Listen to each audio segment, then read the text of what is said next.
Ako po si Joel, laking Mindanao, pero dito na kami nakatira sa Cavite ngayon. Gusto ko pong ibahagi ang kwento kong ito na hango sa totoong karanasan ko. Sana ay mapili nyo para maibahagi rin sa ibang mahihilig sa kababalaghan. Taong 2015, nagdesisyon akong tumigil muna sa pag-aaral at pumasok sa trabaho. Sa tulong ng kamag-anak, nakapasok naman ako bilang empleyado sa isang kilalang restaurant na pagmamay-ari ng asawa ng tita ko, na asawa ng kapatid ng papa ko. Maayos naman ang lahat nung una.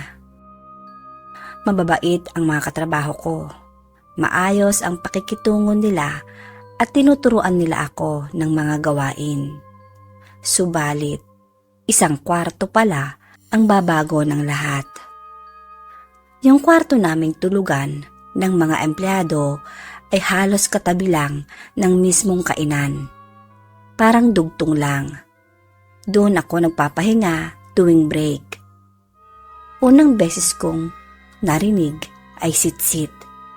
Galing sa labas ng bintana habang nakaupo ako sa kama.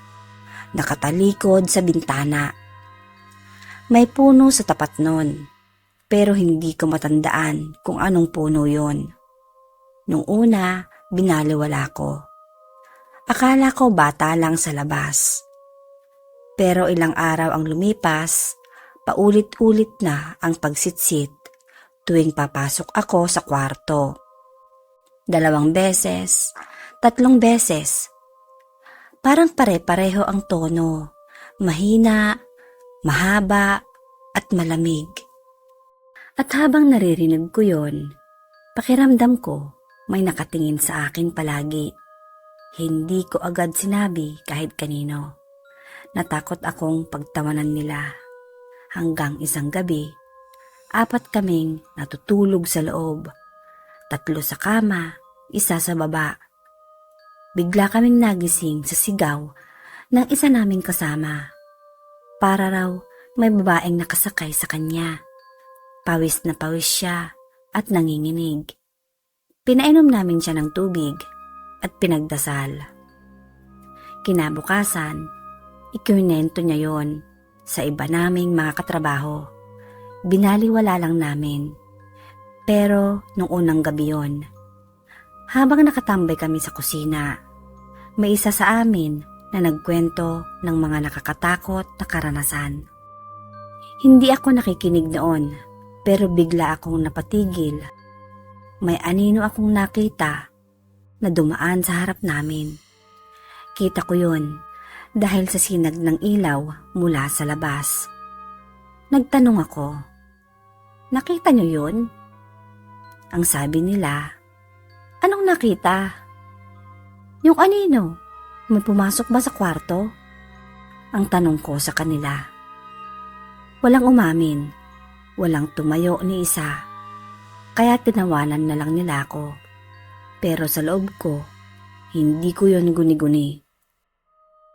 Ilang araw lang ang lumipas, ang isa naming kasama na babae ay bigla na lang umiiyak habang nakaupo sa pintuan ng kwarto. Nilapitan namin siya at tinanong kung bakit. Ang sagot niya, may nakita akong babae sa loob. Hindi na siya makausap pagkatapos nun. Dinala na siya sa albularyo at ang sabi, may nakita raw talaga sa kwartong yon. Akala ko tapos na, pero ito ang hindi ko makakalimutan. Huling araw kong pumasok sa kwartong yon. Nagre-retouch na ako sa kama. Nakarinig naman ako ng kakaibang sitsit galing sa bintana. Kinabahan ako, pero hindi ko yun pinansin. Nang gabi na, lahat kami ay nagpapahinga. Patay ang ilaw. Nakabalot ako ng kumot na bulaklakin ang design. Pagmulat ng mata ko, hindi bulaklak ang nakita ko, kundi mukha ng babae. Pumikit ulit ako, pero parang kusa akong pinadilat. Pagmulat ko ulit, nandoon pa rin. Pangatlong beses, doon na ako hindi nakatiis. Bakit ang linaw ng mukha niya sa dilim? Patay naman ang ilaw. Ginising ko ang katabi ko. Pakibukas ang ilaw. Bakit? Tanong niya. Basta, parang awa mo na. Ang sabi ko sa kanya. Nang binuksan na nga niyang ilaw, pagtanggal ko ng kumot, andun siya sa may pintuan. Puting-puti ang damit. Mahaba ang buhok na tumatakip sa mukha niya. Hindi ko na makita. Yung mukhang kanina ay nasa kumot. Totoo siya. Hindi ito panaginip. At napatili ako. Napatulo ang luha ko.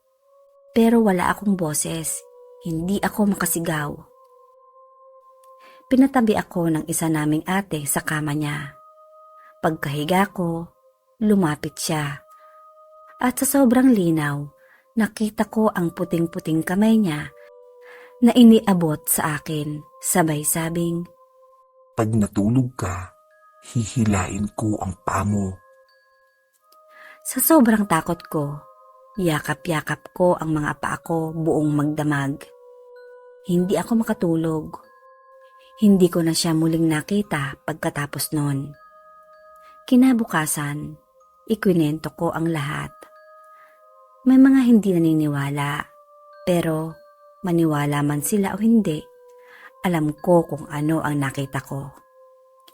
Dinala nga nila ako sa albularyo. At kasama ang albularyo sa pagpasbas ng kwarto, gamit ang pulang kandila.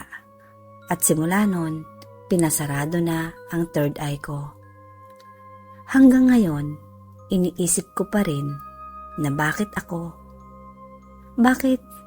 hindi ako tinitigilan ng babaeng yon.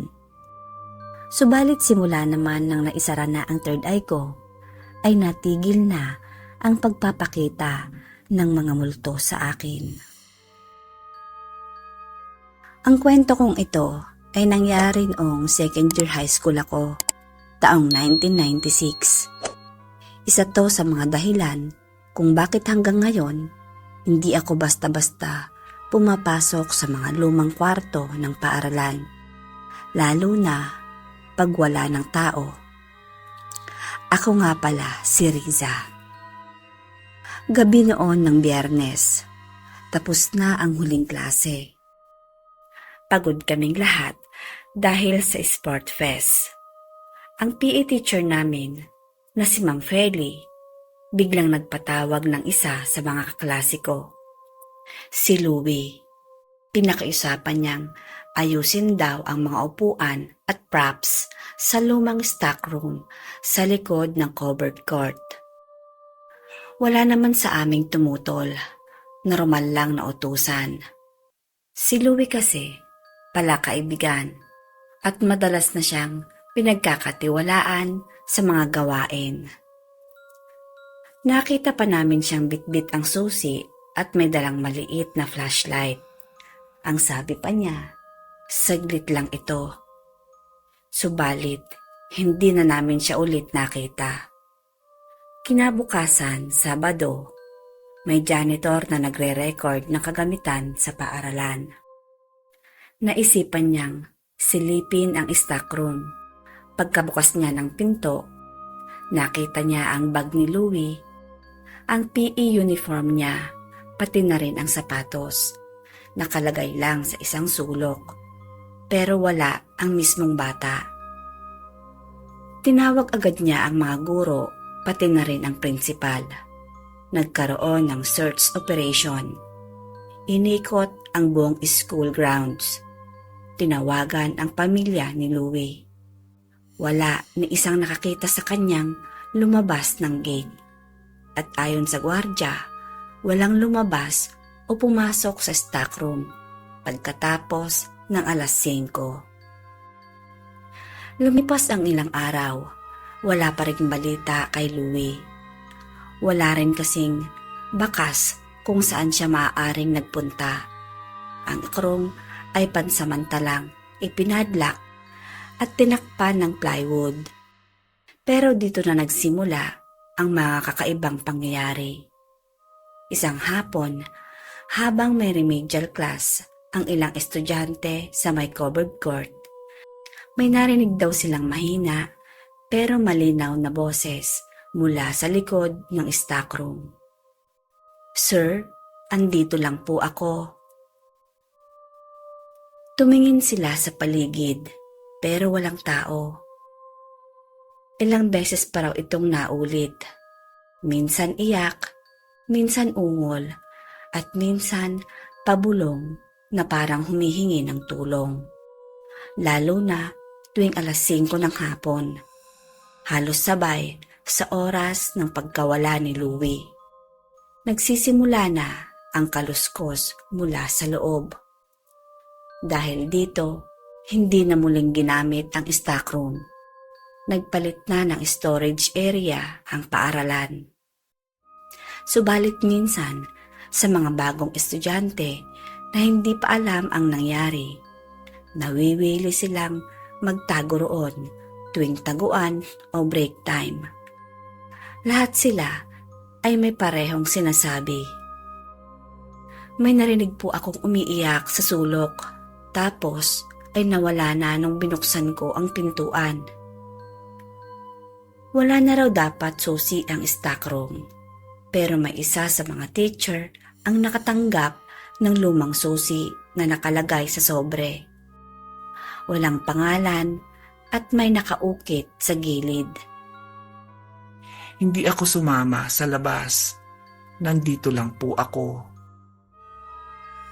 Hanggang ngayon, hindi pa rin alam kung anong nangyari kay Louie.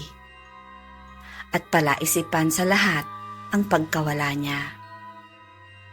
Subalit pag pinupuntahan ang lumang covered court, tumigil ka sandali. Makinig ka, kasi kapag hapon, tahimik ang paligid. May marinig kang nag-aayos ng upuan sa loob mag-isa. Simula nga noon ay hindi na nga binuksan ang stockroom at pinagbawalan na ang mga estudyanteng magpunta roon at baka may sumunod pang mawala kay Louie.